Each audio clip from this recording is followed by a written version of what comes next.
우리 옆에 분에게 이렇게 한번 인사하고 말씀 들었으면 좋겠습니다. 아름다운 인생을 삽시다. 이렇게 한번 인사하겠습니다.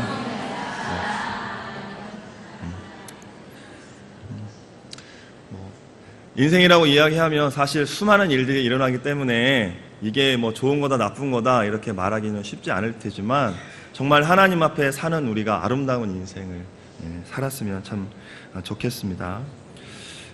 오늘 말씀을 좀 이해하려면요, 당시에 그 다리오 왕이 어떤 사람인지 그리고 당시에 정세가 어땠는지 조금 알아볼 필요가 있습니다.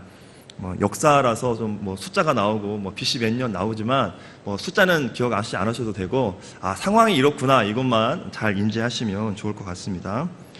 자, 주전 539년입니다. 539년에 세계 최강대국을 자랑했던 그 느부갓네살 왕이라고 있었던 그 사람이 있었던 바벨론이라는 나라가 오늘 고레스 왕에 의해서 멸망을 하게 됩니다. 고레스 왕은 많이 들어보셨죠? 이스라엘 백성을 포로 귀환할 때에 처음에 귀환해라라고 첫 명령을 내렸던 왕이 페르시아의 고레스 왕입니다. 원래 메대와 바사는 작은 도시국가에 불과했었습니다. 그런데 이 고레스가 주전 559년에 왕으로 등극하면서부터 이 강력한 나라로 이제 성장을 하기 시작을 하게 됩니다. 원래 이 메대와 바사가 있는데요. 메대는 영토나 인구나 군사나 경제력 면에서 바사를 능가하는 그러한 도시국가였는데 고레스 왕이 되면서 그러니까 바사의 고레스 왕이 되면서 이 상황이 세력이 역전이 되는 그런 상황을 맞이하게 됩니다. 그래서 결국 주전 550년에 고레스 왕이 이끄는 이 페르시아군이 메대를 함락하고 완전히 멸망을 시키죠. 자기네 나라로 복속을 시키게 됩니다. 그런데 이 시점에서 이 고레스 왕이 굉장히 놀라운 절제력을 발휘를 하게 되는데요. 그 역사에 보면 고레스 왕의 어머니의 그 출신이 메대인이었던 것 같아요. 그래서 그런지는 몰라도 그는 자신의 삼촌격이었던 메대의 그 왕을 극진히 대우하고 내가 전쟁을 해서 함락한 도시가 아니라 동맹 관계로 이렇게 상황을 진정시켜 나갑니다. 그러면서 이 메대의 병력까지 흡수하면서 이제 세계 정복 전쟁을 이제 나가게 되었던 것이죠.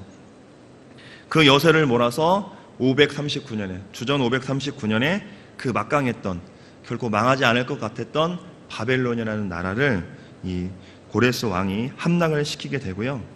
이때가 고레스가 왕이 된 지 20년째가 되는 해였습니다. 이후에 고레스는 메대 페르시아의 과도기 연합제국을 세웠고요. 임시 수도를 바벨론으로 정하게 됩니다. 그리고 자신의 외삼촌이기도 했던 이 메대의 왕을 이 연합제국의 지도자로 임명을 하고 그 사람이 바로 오늘 우리 성경의 6장에 나오고 있는 다리오 왕이 바로 그 사람인 것이죠. 다리오 왕은 굉장히 차분하고 뛰어난 행정가였다라고 역사에는 기록을 하고 있습니다. 그렇기 때문에 고레스 왕이 두 나라의 병력을 흡수해서 정복 전쟁을 나갔는데요.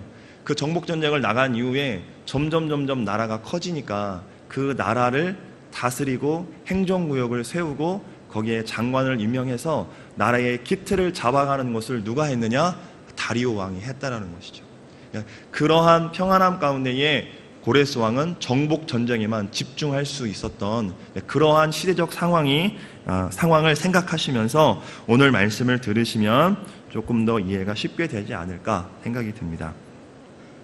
오늘 6장 1절과 2절을 보시면 제국을 120개 구역으로 나누고 그 각 구역마다 한 명의 리더를 세우게 됩니다. 그리고 그 장관을 세우고 그 장관들을 다스리는 3명의 총리를 세우는데 그중 3명의 총리 중에 한 사람이 누구냐? 다니엘이라는 것이죠.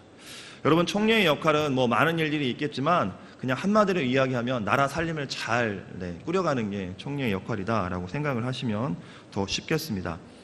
근데 예나 지금이나 정치력은 어디서 나오냐면 돈에서 나오지 않습니까? 정치력과 이 경제력이 맞물려 있기 때문에 얼만큼 이 총리의 역할, 나라의 살림을 잘해서 경제적으로 부강하고 정치적으로도 부강한 나라가 될 수 있느냐, 그 역할을 누가 잘 감당할 수 있느냐, 그것이 바로 총리의 너무나도 중요한 요인이었다라는 것입니다. 당시에 페르시아의 영토가 인도로부터 아프리카까지를 아우르는 굉장히 큰 영토였습니다. 당연히 큰 살림을 해본 사람이 총리가 되는 것이 마땅하겠지요. 아시는 것처럼 이미 느부갓네살 왕 이후에 벨사살 왕, 또 이렇게 다리오 왕까지 여러 왕 때를 거치면서 다니엘은 나라의 살림을 맡았었던 경험이 있는 사람이었습니다. 지금 6장에서 다니엘의 나이가 80의 고령입니다. 소년 때에 그 바벨론에 잡혀왔다가 바벨론이라는 나라가 망하고 그 이후에 새로운 나라가 세워졌음에도 이 80이 넘은 고령에도 지금 하나님 앞에 쓰임을 받고 있었던 것이죠. 뿐만 아니라 다니엘은 그 바벨론을 무너뜨린 그 당시에 최고의 또 나라로 떠올랐던 이 페르시아의 최고위 관직에 지금 있었던 인물이었습니다. 그런데 참 신기한 것은요, 여러분, 고대에서 전쟁을 하게 되면 점령한 그 나라의 고위 관직자들은요 대부분 다 죽입니다. 살려두지 않습니다. 그런데 오늘 성경을 보면 최고위층이었음에도 불구하고 노예로 삼거나 죽는 것이 아니라 오히려 그를 다시 재임용해서 사용하고 있는 것을 알 수가 있습니다. 여러분, 80이 넘은 노인입니다. 아무리 뛰어나도요 출신 성분이 무엇인지도 모르겠고, 그리고 내가 점령한 나라에서 최고위직을 지냈던 사람입니다. 이 사람을 쓰는 것은 쉽지 않았다는 거죠. 사람의 입장에서, 내가 탑 리더십의 입장에서 그 노예로 삼을 만한 사람을 끌어서 쓴다라는 것은 나와 함께 이 나라를 재건하고 이 나라를 세웠던 사람들에게 있어서 어찌 보면 반기를 살 만한 그러한 조건을 부여할 수 있는 상황이었기 때문에 다니엘을 쓴다는 것은 쉬운 일이 아니었다는 것이죠. 그러면 여러분, 누가 이 80 먹은 요령의 다니엘을 누가 이 자리에 세우셨습니까? 하나님이 아니고서는 그 자리에 다니엘이 설 수 없었다는 것입니다. 이 혼란의 틈바구니 속에서 죽을 수밖에 없는 그 상황 속에서도 하나님이 그를 보호하셨고, 다시 하나님이 뜻이 있어서 아직 하나님의 사명을 맡길 만한 그 일들이 있었기 때문에 하나님은 다니엘을 그 80이 넘은 고령에도 다시 사명자로 하나님이 부르셨다라는 것이죠. 내가 안 뺏기려고 해도요, 내가 무언가 가지고 있는 지위나 명예나 권력이나 돈조차도 내가 안 뺏기려고 움켜쥐어도 하나님이 뺏어가시면 뺏길 수밖에 없는 겁니다. 반대로 내가 그만두고 싶고 다 내려놓고 싶을지라도 어때요? 하나님이 부르시면 다시 그 일을 해야 되는 거예요. 저는 오늘 우리 대은의 모든 가족들에게 도전하고 싶고 또 함께 하고 싶은 건 뭐냐면, 다 여러분 이 대은교회 하나님이 사명자로 부르셨다는 거예요. 제가 이 얘기를 설교할 때마다 여러 번 했던 것 같습니다. 여러분 각자에게 다 사명이 있다는 거예요. 교회가 어떤 일을 행할 때에, 교회가 어떤 사역을 감당할 때에 목사님과 장로님과 권사님들만 하는 것이 아니라 모두가 다 하는 겁니다. 왜요? 이 교회에 하나님이 우리를 하나의 공동체로 부르셨으면 우리는 어떠한 일을 함에 있어서 한 공동체로 함께 나아가는 거예요. 여러분, 발가락이 아프면 머리까지 아파요. 그건 왜 그래요? 한 지체잖아요. 한 지체잖아요. 여러분, 제 발가락이 여기에 달려있으면 여러분, 저를 뭘로 보시겠어요? 여러분, 다 하나님이 우리를 사명자로 부르셨어요. 그런데 모양과 기능이 다를 뿐이에요. 그런데 없으면 안 돼요. 필요한 거예요. 엄지가 너무 잘난 척을 해서 엄지를 자르면 어떻게 되는지 아세요? 뭘 집을 수가 없어요. 필요한 거잖아요. 그렇다고 자랑하면 안 되겠죠. 그러니까 우리 모두가 다 하나님 안에서 사명자로 부름을 받았다라는 거죠. 그러면 어떻게 해요? 이 공동체를 우리가 이끌어 나가고 이 공동체가 성장하려면요, 왜 저렇게밖에 못해? 왜 저렇게밖에 안 해? 이게 아니라요, 내가 나갔어야 되는데 나가야겠구나, 내가 힘을 보태야 되겠구나, 이렇게 돼야 될 줄로 믿습니다. 우리 대형교회의 모든 가족들은 무슨 일만 있으면 당신이 해, 아니요 당신이 해, 이게 아니라 우리 같이 해, 우리 같이 합시다, 이렇게 했으면 좋겠어요.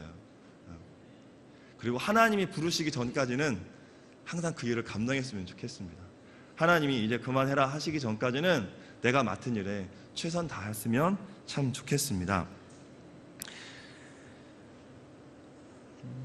인간의 법보다 하나님 말씀이 우선입니다. 여러분, 다니엘이 사실 한번 생각해 보시면요, 포로로 끌려왔잖아요.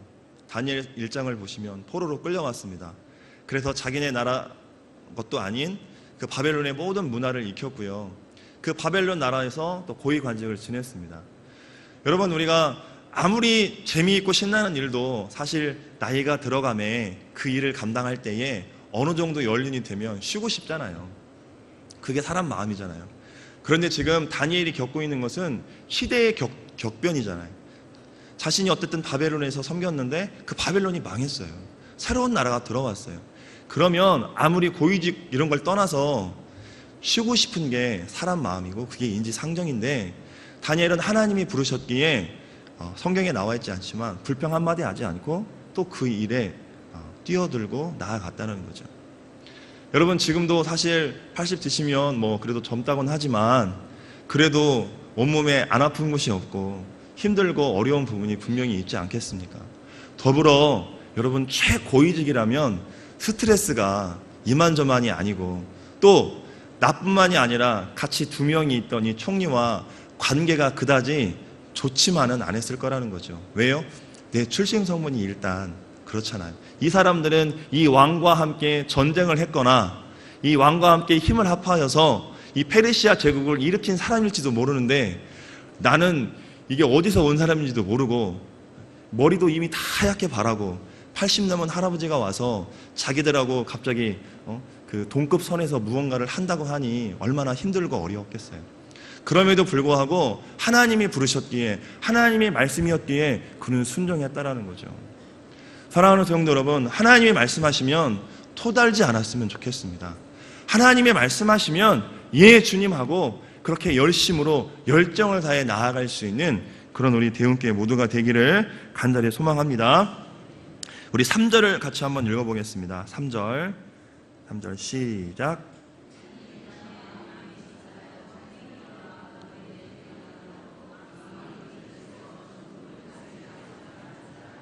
네, 제가 다니엘이 고령이라고 말씀을 80이 넘었다라고 말씀을 드렸는데, 그는 여전히 탁월한 능력을 지니고 있었습니다. 여러분, 인도부터 아프리카까지 제국이라고 말씀을 드렸는데요, 여러분, 사람이 얼마나 많았겠습니까? 그 넓은 제국에서 뛰어난 인재가 없었을까요? 수많은 인재가 있었을 거예요. 그럼에도 불구하고 이 다니엘의 탁월함을 뛰어넘을 만한 인재가 아마 없었던 것 같아요. 주석을 보니까 마음이 민첩하여 라는 것이 원문으로는 이렇게 해석이 돼요. 영이 탁월하다라고 이렇게 나와요. 영이 탁월하다. 여러분, 이게 곧 뭐예요? 하나님의 영, 성령을 가리키는 거죠. 여러분, 다니엘 1장부터 성경은 다니엘의 성령 충만함을 강조하고 있습니다. 생각해보면 다니엘의 성령 충만함이 어제 오늘의 일이 아닐 터인데, 그럼에도 오늘 성경에서 그 고령의 다니엘을 성경은 가장 탁월하다고, 그리고 영이 탁월한 사람이라고 오늘 성경은 기록을 하고 있습니다. 평생을 이방 땅에서 살면서 하나님 놓치지 않고 예배하고 기도하면서 쌓아왔던 그 일평생의 영성을 아무나 따라갈 수 없었던 것입니다. 여러분, 젊었을 때는 열정이 있어요. 저도 보면 청년 때의 열정만큼은 없는 것 같습니다. 지금 다니엘이 지금 근데 20대 청년이 아니잖아요. 다니엘이 영이 충만하고 그렇다고 할 때에 정말 젊음 때문에 막 열정을 가지고 재미있어서 열심히 이렇게 신앙생활해서 영성이 풍부하다라고 하면 그나마 그렇겠다라고 하겠는데, 이제 좀 쉬고 싶고 모든 것이 귀찮아질 그 나이인 80에 오늘 성경은 계속해서 다니엘의 그 탁월함을 강조하고 있다는 것이죠. 아니, 오히려 젊었을 때보다도 이 나이 들어 이 고령인 이 다니엘이 더 젊었을 때보다도 영적으로 더 충만함을 오늘 성경이 기록을 하고 있다는 것이죠. 나이가 들어갈수록 육신이 연약하고 허물어지는 것은 막을 수 없었는지 모르겠지만 성경은 분명히 다니엘의 그 영성이, 그 영이 성령 충만했다라고 오늘 성경이 기록을 하고 있습니다. 한 권사님께서 문자를 주셨어요. 뭔가 하고 봤는데 인터넷에 보면 성경을 타자로 치는 게 있습니다. 혹 해보신 분이 계신지 모르겠는데요. 그걸 몇 번 하셨나고 제가 한 번 하셨나 이렇게 봤는데 12번이나 하셨어요. 그것도 한글이 아니라 영어로. 영어로 12번을 구약 신약을 이렇게 뭐라고 해야 되나 이거를? 완판을 했다고 해야 되나? 아무튼 처음부터 끝까지 타자로 다 치신 거예요. 그러면서 거기에 좀 이렇게 좀 안쓰러운 멘트를 쓰셨어요. 그게 뭐냐면 우리 장로님이 이제 눈이 이제 나이가 들어가시니까 눈이 침침해서 더 이상 타자를 칠 만한 게 안 돼서 이제 그 12번으로 마감을 했는데 그쪽에서 이제 이렇게 인증할 수 있는 그런 문서를 보내주셨나 봐요. 제가 그러면서 문득 드는 생각이 있었어요. 제가 제 아내한테도 되게 자랑하려고 보여주면서 야 이거는 내가 내 머릿속에서 나올 수 없는 멘트가 나왔다고 이렇게 하면서 보여주는데 뭐라고 했냐면 그렇게 세월이 들어서 육신이 허물어져가는 건 어쩔 수 없지만 하나님 안에서의 영은 더 강건하고 성숙해지기를 축복한다고 이렇게 보내드렸거든요. 여러분 우리가 육신이 들어가면서 허물어질 수는 있어요.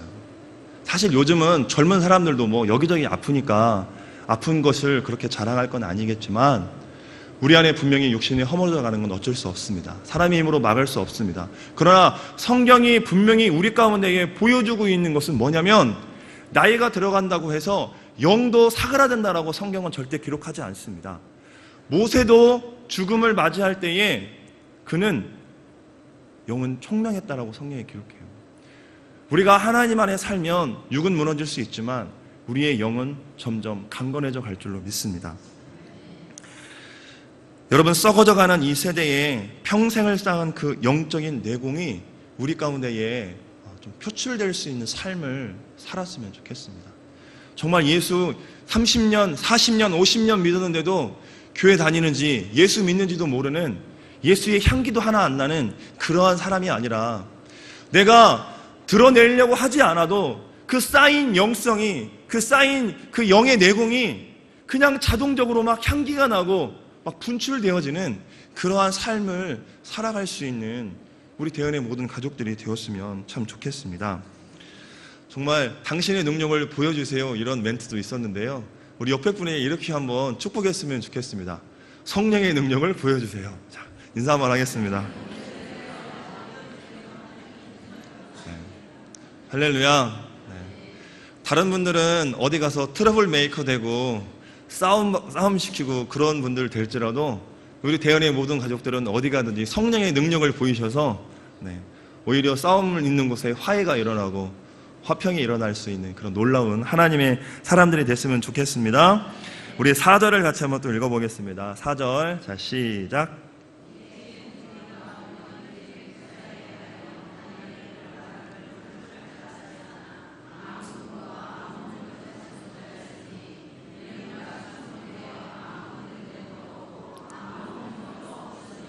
네. 기분이 나쁜 거예요. 나머지 두 총리가 이게 굴러온 돌이 박힌 돌을 뺀다고 이게 근본도 없는 그것도 어디 나이 많이 먹은 사람이 와가지고 자신들과 똑같이 하려고 하니 이게 배알이 꼴리는 거예요. 배가 아픈 거죠. 가만히 있을 수가 없었던 것 같습니다. 바리새인과 사두개인들은 친하지 않은 사람들입니다. 막 서로 못 잡아먹어서 이게 안달난 사람들인데 바리새인과 사두개인들이 연합할 때가 있었습니다. 그때가 언제죠? 예수님 죽일 때. 그때만 유일하게 예수님을 죽이자고 연합했던 사람인데요. 그런 것처럼 분명히 이 나머지 두 명의 총리들도 친하진 않았을 것 같아요. 우리의 지금의 상황을 보더라도. 그럼에도 이 다니엘이라는 공동의 적이 나타나니까 아마 연합하여서 그들이 꾀를 냈던 것 같습니다. 근데 4절의 말씀을 보면 참 굉장히 우리에게 도전이 되고 또 부끄럽게 만드는 말이죠. 아무 근거, 아무 허물도 찾을 수 없었다라고 성경이 기록하고 있습니다. 그는 부패하지도 않았고요. 도덕적으로 깨끗하다라고 성경이 기록하고 있는 것입니다. 여러분, 이스라엘 백성들이 왜 타락했습니까? 이스라엘 백성들이 왜 타락하고 하나님의 징계를 받고 결국에는 무너졌습니까? 종교는 아니요, 기독교는 아니, 이것도 틀려요. 사실 그냥 우리가 믿는 이 예수님은 종교가 아니죠. 원래 기독교라고도 표현하는 것 자체도 좀 그렇습니다만은 어쨌든 우리가 기독교라고 표현하는 이 기독교는요, 변질되면, 순결을 잃으면 이건 가짜가 되는 겁니다. 그런데 우리 안에 그 순결을 잃어버렸죠. 성경은 예수님과 우리의 관계를 신랑과 신부라고 이야기하는데 우리가 순결을 잃어버렸다는 거예요. 좀 더 노골적으로 이야기하면 우리가 가늠했다는 거예요. 신랑인 예수님보다도 다른 것들을 더 좋아했기 때문에 뭐예요? 우리는 이 순결한 종교, 이 진리의 종교를 우리는 힘이 없는 종교로 만들어 버렸다는 거죠. 여러분, 아무리 뛰어난 사람도요, 부패하고 도덕적으로 타락하면 참 없어 보입니다. 그런데 아무리 찾아도 없다라고 오늘 성경이 기록하고 있죠. 그래서 정말 우리가 이 땅을 살아가면서 다시 한번 회복될 게 있어요. 물론 털어서 먼지 안 나는 사람 없다 이런 말도 있지만 정말 하나님 앞에 우리가 예전에 털어서 먼지 나오는 거 회개하면 됩니다. 그러나 우리가 깨달은 그 이후로부터라도 하나님 앞에 거룩하고 순결한 삶을 살아가야 될 필요가 있어요. 내가 누구냐면요, 하나님 앞에 거룩한 신부예요. 순결한 신부예요. 내가 내일 주님하고 결혼하는데 오늘 딴짓하면 안 되는 거예요. 내가 예수님하고 이미 결혼해서 살고 있는데 예수님하고 안 지내고 딴 사람하고 지내면 문제 있는 거예요. 그런데 우리가 딴 사람하고 지낸단 말이에요. 어제도 오늘도 내일도 아마 그렇게 살아갈지도 몰라요. 그런데 참 신기한 건 그냥 나가서 그 사람하고만 살면 돼요. 근데 그것도 아니에요. 또 돌아와요, 예수님한테. 세상 사람들도 그렇게 안 하는데요, 우린 그렇게 뻔뻔하게 살아요. 왜냐면요, 그 순결함을 잃어버렸기 때문에 그게 죄인지조차도 잘 인지를 하지 못한다는 거죠. 여러분, 다니엘도 사람이었습니다. 뭐 성경에는 안 나와 있지만 성격이 괴팍한 사람이었을 수도 있어요. 그런데 다니엘을 평가하면서 성경이 뭐라고 이야기하냐면 참잡을 게 없었다라고 이야기하는 거예요. 그가 개인적으로 괴팍했든 뭐 문제가 있었든 말을 더듬었든 성경은 그걸 보는 것이 아니라 하나님이 그에게 무언가를 맡겼을 때에 그는 최선을 다하고 충성을 다하고 신실함으로 그 일을 감당해냈다라는 거예요. 그러니까 뭐예요? 찾을 거리가 없는 거예요. 여기 앉아 계시는 우리 성도들 다 성격 좋나요? 어떤 분은 막 욱하기도 하시고 어떤 분은 또 굉장히 좀 말을 해야 되는데도 말을 안 하고 과묵한 분도 계시고 다 성격이 달라요. 그게 옳고 그름은 아니잖아요. 근데 하나님이 우리에게 그걸 보는 것이 아니라 우리가 무슨 일을 하나님이 맡겨줄 때에 그 일 가운데에 하나님의 말씀에 순종하여 최선을 다하느냐, 남에게 부끄럽지 않게 정말 온 정성과 마음을 다하여 다하느냐, 하나님이 그걸 보신다라는 거죠. 그걸 하나님만 보는 게 아니라 주변에 나의 대적들도 보고 있다라는 거죠. 그런데 그 대적들조차도 뭐라고 평가하냐면 흠잡을 게 없다라고 평가를 하고 있다는 거죠. 여러분, 세상이 얼마나 악해져 가고 있는지 모르겠습니다. 하나님은 오늘 우리에게 또 우리 대은교회에게 그리고 우리 개개인에게 하나님이 요구하시는 것은요, 하나님의 거룩한 순결한 신부로 다시 돌아오기를 원하십니다. 제가 예전에 사역했던 교회에서요, 저녁에 금요 기도회가 끝나고 어른들 모셔다 드리러 차가 이렇게 가는데요, 음주단속을 했습니다. 음주단속을 하길래 괜히 긴장되잖아요. 경찰만 보면 잘못도 없는데 그래서 이렇게 음주단속이 제 차례가 돼서 저희 교회 차입니다. 지금 기도회 끝나고 간다고. 경찰이 저한테 하는 말이 가관입니다. 알아요. 근데 뭐 목사들도 다 술 마시더만 부세요. 제가 그때 전도사였습니다. 갓 전도사 나가서 이렇게 사역을 하고 있었는데 그 얘기를 듣는데요, 진짜 경찰을 때리고 싶을 정도로 기분이 나쁜 거예요, 제가. 그러니까 그때는 제가 굉장히 순수했는지 모르지만 감히 목사님을 함부로 이런 마음이 드는 거예요. 어디 하나님을, 어디 교회가 기도하고 가는데 어디 이런 식으로 우리를 무시하나 이런 생각이 드는 거예요, 제 마음에. 근데 세월이 흘러가면서 그 경찰의 마음을 이해하겠어요, 이제. 우리가 얼마나 그렇게 했으면 교회에 마크 딱 붙어 있고요. 그 시간대 되면 경찰들도 교회에서 앞 철야기도 하고 가는 거 뻔히 알 텐데 그래도 부르라고 되는 이 상황이 교회가 회복해야 될 게 되게 많구나. 네, 그러면서 한편으로는 내가 별로 목회자같지 않았나 뭐 이런 생각도 들기도 했지만 정말 우리 마음 가운데에 이 부패하고 이 타락한 세대를 살아가면서 정말 내가 어떠한 모습으로 살아가야 될까? 저들에게 나는 과연 어떤 평가를 받고 있나? 그런 것들을 한번 되돌아볼 수 있었으면 참 좋겠습니다. 또 한 가지, 우리가 젊은 세대들에 대해서 굉장히 많이 이야기를 하는데요. 저는 우리 성도님들에게 부탁드리고 싶은 것은 뭐냐면 모델이 없어요. 저희 신학생들도 만나면 하는 얘기가 있습니다. 모델이 없다. 이 시대에 쫓아갈 만한 모델이 없다. 저희 목사님 좋으십니다. 괜히 또 이상하게 생각하지 마시고요. 네. 뿐만 아니라 제가 오늘 성도님들에게 부탁드리고 싶은 이겁니다. 여러분 지금 다니엘이 보고 잘못해서 핍박당하고 고난당하는 거 아니잖아요. 단지 그를 올가 넘어뜨릴 수 있는 유일한 원인인데 그게 뭐냐면 예수 믿는 거. 저는 우리 어른들에게 부탁드리고 싶습니다. 거룩한 핍박의 좀 모델이 되어주십시오. 기도하시는 거 좋습니다. 어디 갈 때 물질 후원해 주시는 거요? 정말 감사해요. 근데요, 정말 이 시대를 살아가고 있는 저 젊은이들에게, 아니요, 가깝게는 여러분 자녀들에게 있어서요, 저는 우리 어른들이요, 거룩한 핍박의 모델이 됐으면 좋겠어요. 다니엘은 아무 이유 없었지만요, 그는 하나님 믿는 그 이유 하나하나 때문에 그 원인으로 그는 핍박을 받습니다. 그런데 지금 이 시대를 살아가면서 어른들 또한 예수님 믿는다고 하고 니네 똑바로 믿으라고 하는데 어른들 또한 자세히 들여다보면 어른들도 똑바로 믿어야 할 부분이 많다라는 거예요. 그런데요, 이 요즘의 젊은 것들은 좋은 거는 안 보고 나쁜 것만 잘 봐요. 그래서 좋은 면을 보는 게 아니라 에이 어른들도 저러면서, 에이 어른들도 저렇게 하면서 나한테만 잘하라고 한다고, 에이 나 안 믿는다고, 이렇게 애들이 반항을 한다는 거죠. 전 그래서 그 아이들에게 좀 보여주세요. 예수 믿는 게 이런 거야.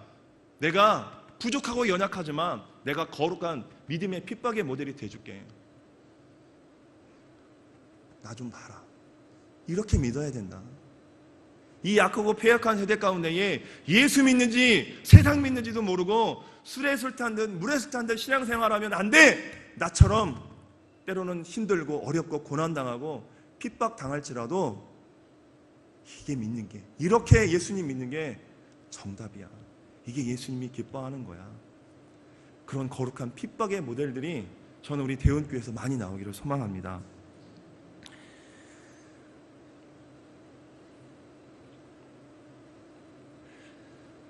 아마 당장은 이해하지 못할 겁니다.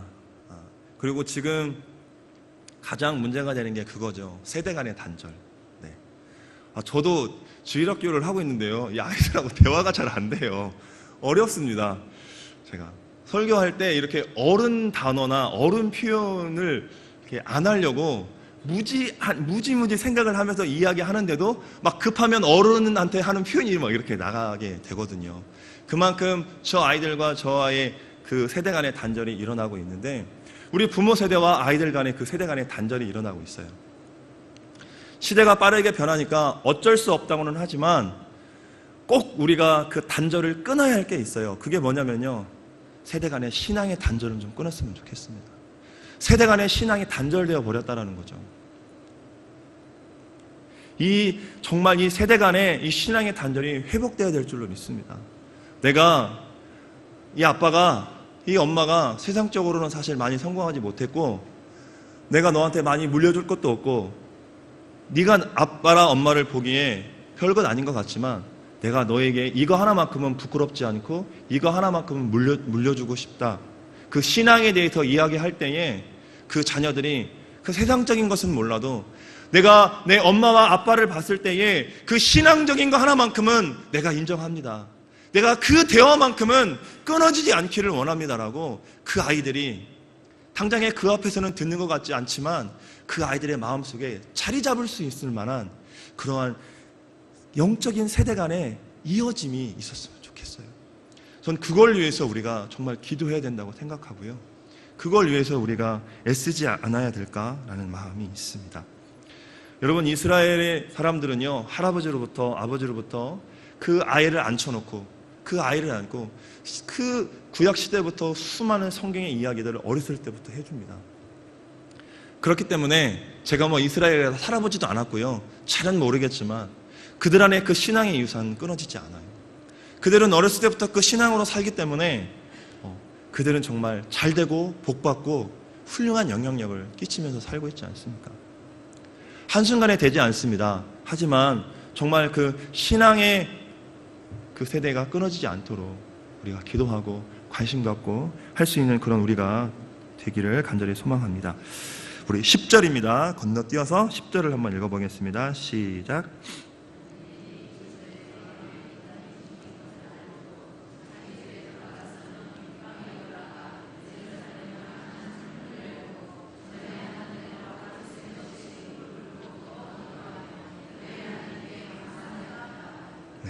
아멘. 서두에도 말씀을 드렸지만 이 다리오 왕은 그 고레스 왕이 정복 전쟁을 나가서 없기 때문에 잠시 이제 맡은 거죠. 그러니까 사실상 자기가 진정한 왕이 아니었어요. 항상 불안한 거죠. 고레스 왕이 돌아오기만 하면 자신은 이 자리에서 물러나야 있기 때문에 또 혹시 모르잖아요. 자신이 죽을 수도 있기 때문에 굉장히 불안한 위치에 있었어요. 그런데 이 밑에 있었던 사람들이, 관리들이 다니엘을 죽이려고 하면서 그 불안했던 다리오의 마음을 교묘하게 이용했던 거예요. 자, 이 관원들이 뭐라고 이야기합니까? 왕이시여, 금령을 내리시는데 한 달 동안 왕한테만 절하게 하라고 이야기하죠. 이 당시에 어떤 금령을 내리면 왕조차도 취소를 못해요. 도장을 찍으면. 그러니까 이 왕 마음에 항상 불안한 마음이 있는데 옆에서 자꾸 뭐라고 하냐면 당신만을 섬기라고, 당신만을 예배한다고, 당신만이 왕이라고 막 이렇게 한 달 동안 하라고 하니 이 다리오가 순간 혹 했던 거예요. 내가 진짜 왕인가? 왕이 될 수 있나? 그래, 내가 왕이지? 이런 마음이 들어왔던 거죠. 그러니까 그 불안한 마음을 이 관리들이 이용해서, 그리고 다니엘이 가지고 있었던 그 신앙의 약점을 이용해서 이 약점을 파고 들어간 겁니다. 여러분, 다니엘이 서열 1위라고 말씀드렸죠. 총리 3명 중에서도 가장 뛰어난 사람이었는데 다니엘이 서열 1위였어요. 그리고 성령에 충만한 사람이었습니다. 자, 이 금령이 막 만들어지기도 하고 막 공포되어지려고 할 때에 다니엘이 몰랐을까요? 다니엘이라고 정부력이 없었을까요? 알았겠죠. 분명히 알았을 겁니다. 왜 이 법령이 만들어지고 이 법령이 만들어지면 내가 어떠한 상황에 처하는지 다니엘은 이미 알고 있었다는 거죠. 답은 두 가지죠. 무조건 도망가는 겁니다. 그죠? 자기가 갖고 있는 모든 재력과 권력을 이용해서 머나먼 곳으로 도망가는 거예요. 그러면 사니까. 두 번째는 다리오 왕이 나중에 뒤에 가서 보시면 굉장히 다니엘을 아끼잖아요. 그러니까 다리오 왕에게 찾아가서 지금 쟤들이 나 죽이려고 하는 거니까 나 좀 살려달라고 왕한테 붙을 수도 있는 겁니다. 제가 생각하는 건 그 두 가지였는데 다니엘은 저랑 확실히 다릅니다. 영이 있는 사람이라 다니엘은 세 번째 해답을 생각해냈어요. 그게 뭐냐면 답도 아닌데 자기 집에 가서 전에 하던 대로 예루살렘을 향해서 창문을 열고 하루 3번씩 기도하는 답을 택했다라는 거죠. 다니엘은 평생 기도하는 사람이었습니다. 어린 나이에 끌려와서도요, 그는 빠짐없이 매일매일 하나님과 교제하고 기도했던 사람입니다. 다니엘은 경건을 철저히 훈련하는 자였는데요, 여러분, 좋은 경건의 습관을 평생 지속하는 이 모습이요, 얼마나 아름다운지 모르겠습니다. 여러분, 그 경건의 훈련을 매일매일 지속하고 계시는지요? 삶이 바쁘고 분주해서 사실 우리가 많이 까먹을 때도 있고요, 못할 때도 많이 있는데요, 다니엘은 평생을 그렇게 하나님 앞에 경건하게 살려고 훈련하고 지속하고 노력하며 살아갔다라는 것이죠. 18세기에 영국에 한 순회 전도자가 있었습니다. 굉장히 능력이 뛰어나고 소문이 좋게 나고, 이 순회 전도자가 가면 수많은 사람들이 벌떼처럼 구름과 같이 몰려들었습니다. 어느 한 지역에 갔는데 한 유명 인사가, 그 지역에서 가장 유명한 인사가 이 순회 전도자가 너무 궁금한 거예요. 보고 싶고. 그래서 비서를 시켜서 순회 전도자에게 오라고, 나를 찾아오라고 이렇게 시켰습니다. 그때 순회 전도자가 마침 기도하는 시간이었는데요, 그 순회 전도자가 이렇게 그 비서에게 대답을 하고 돌려보냅니다. 저는 온 하늘과 땅의 주인이신 분과 약속이 있습니다. 어떻게 감히 그분을 기다리시게 할 수 있겠습니까? 제가 하나님과의 약속한 시간이 있어서 못 가겠습니다. 돌아가십시오. 어찌 보면 그 유명인사를 만나서 그 유명인사와 관계를 맺으면 더 높게, 더 높은 자리, 더 좋은 곳으로 올라갈 수 있는 좋은 기회인지도 모르는데요, 내가 하나님과 약속한 그 기도의 시간이 있는데 그 약속이 중요할 뿐만이 아니라 내가 하나님과 약속했는데 내가 어떻게 그 시간을 버리고 가겠습니까? 부끄러웠습니다. 하나님보다도요, 저는 중요한 일, 급한 일이 더 급합니다. 저는 그 일이 있으면 그곳에 먼저 갔습니다. 기도 다음에 하면 되지. 기도 오늘 못한 거 내일 뭐 좀 더 하지. 그럴 수 있습니다. 그럴 수 있는데요, 그게요, 어쩔 수 없는 그게 아니라 제 마음에 어느 순간인가 이것이요, 핑계가 아닌 그냥 습관처럼 그렇게 돼버렸다라는 거죠. 그러면서 내가 진짜 하나님과의 만나는 그 시간, 정말 세상 그 어떤 것과도 단절시키고 하나님과 그 중심의 하나님과의 교제와 만남의 그 시간과 약속을 제가 그냥 하나님과 어떤 대화도 없이 저 혼자 스스로 다 깨트려버리는 삶을 살고 있다는 거죠. 여러분, 제가 이런 삶을 사는데 결국에 정말 중요할 때 하나님 찾을까요? 아니요. 저는 그때도 아마 그 상황이나 그 문제에 몰입해서 그것을 쫓아서 가는 인생을 살지도 모릅니다. 여러분, 마틴 루터는요, 하루에 3시간씩 기도하기 위해서요, 새벽 4시에 일어났다고 합니다. 18세기 전도자 존 웨슬리는 아무리 바쁘고 할 일 많아도 하루에 2시간씩 기도했다고 합니다. 또 많은 교회에 큰 영향력을 미쳤던 에드워드 페이스는 얼마나 자주 오랫동안 그 똑같은 자리에서 기도했던지 그가 무릎을 꿇고 기도하던 마룻바닥이 움푹 패였다고 합니다. 제가 오늘 여러분에게 기도 안 하니까 여러분 이제부터 작심하시고 하루에 1시간씩 일어나려고 하면 허벅지에 바늘을 찔러가면서라도 일어나지 마시고 기도하십시오, 이 얘기를 하려고 하는 것이 아니라 단 10분이라도 하나님 앞에 나와서 세상 모든 것을 단절하고 하나님과 만나고 집중하고, 내가 정말 이 시간만큼이라도 이 분주하고 바쁘고 패역하고 타락한 이 시대를 살아가는 나에게 있어서 하나님과의 이 시간, 내가 생명으로 영적으로 공급받는 이 시간, 내가 평생 하나님과 멀어지지 않을 수 있는 이 최고의 시간, 내가 그 시간을 가지려고 노력하느냐라는 것이죠.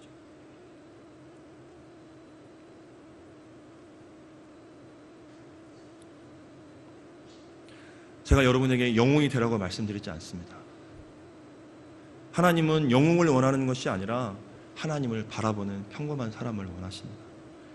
그 하나님을 바라보면 하나님은 그 평범한 사람을 들어 영웅을 만드시는 겁니다. 영웅은 하나님이 만드시는 거지 우리가 만드는 게 아닙니다. 우린 단지 하나님을 바라보고 그 하나님 앞에 믿음으로 반응하며 나아갈 수 있었으면 좋겠습니다. 또 한 가지 이 기도의 특색이 있습니다. 지금이 감사할 수 있는 상황이 아닌데 드디어 80이 넘은 이 고령의 다니엘이 정신이 약간 이상해진 것 같습니다. 그가 뭐라고 이야기합니까? 10절에 하던 대로 하루 3번씩 무릎을 꿇고 기도하며 그의 하나님께 불평하였더라, 화를 냈더라, 소리를 질렀더라. 내가 지금까지 어떻게 살았는데 지금 나를 죽이는 이 상황에서 나를 돕지 않는 하나님 당신은 있느냐? 라고 말하지 않았다는 것입니다. 하나님께 감사했다라고 그가 이야기하고 있죠. 앞서 언급했듯이 그는 성령의 사람이라고 말씀을 드렸습니다. 성령의 사람은 불평과 원망하지 않습니다. 성령이 임하면 가장 먼저 성령이 임하면 사도행전에도 보시면 방언이 되죠. 물론 다른 은사가 임할 수도 있지만 방언에는 여러 가지 의미를 부여할 수도 있겠지만 저는 이런 걸 부여해드리고 싶어요. 사람의 몸 중에서 가장 범죄를 많이 하는 게 여기잖아요. 그래서 하나님이 가장 먼저 방언을 주셔서 얘를 좀 변화시키지 않을까, 얘를 좀 겸손하게 만드시는 것이 아닐까, 그런 생각이 있습니다. 무슨 일만 끄떡하면 불평, 불만, 부정, 화내는 이 입술이 성령이 임하니까 무슨 일이 있어도 나를 죽인다고 해도 감사합니다, 이렇게 바뀌게 하나님이 만들지 않으셨나, 그런 생각이 들어요. 여러분, 그래서 다니엘의 기도에 능력이 있습니다. 제 기도에 능력이 없는 이유를 제가 이 말씀 묵상을 통해서 다시 한번 뼈저리게 체험했습니다. 불평과 불만이 끊이지 않는 이 입술을 통해서 하나님이 역사하시지 않는다라고 이 말씀을 통해서 하나님이 말씀하십니다.